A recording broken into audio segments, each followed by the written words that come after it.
Hello నమస్తే అస్సలాం లేకుం. యూఏఈలో work routine normal గానే ఉంది. రోడ్స్ అన్ని కూడా రష్ గానే ఉంటున్నాయి. ఎవరి బిజీ లైఫ్ ని వాళ్ళు లీడ్ చేస్తున్నారు. పిల్లలకైతే ఆన్లైన్ క్లాసెస్ జరుగుతున్నాయండి. స్కూల్స్ ఇంకా ఓపెన్ అవ్వలేదు. వార్ స్టార్ట్ అయిన తర్వాత పిల్లలకి స్ప్రింగ్ హాలిడే ఇచ్చారు. ఇప్పుడైతే ఆన్లైన్ క్లాసెస్ జరుగుతున్నాయి. యుద్ధం అనేది ఓన్లీ గగనతలంలో పోర్ట్ మీద జరుగుతుందండి.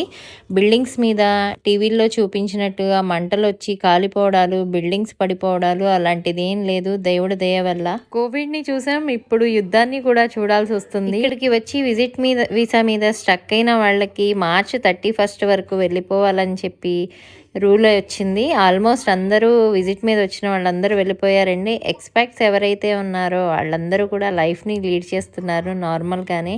ఈ అటాక్స్ అనేవి త్వరగా ఆగిపోయి పరిస్థితులన్నీ నార్మల్గా అయిపోవాలని చెప్పి ఆ దేవుణ్ణి కోరుకుంటున్నాను.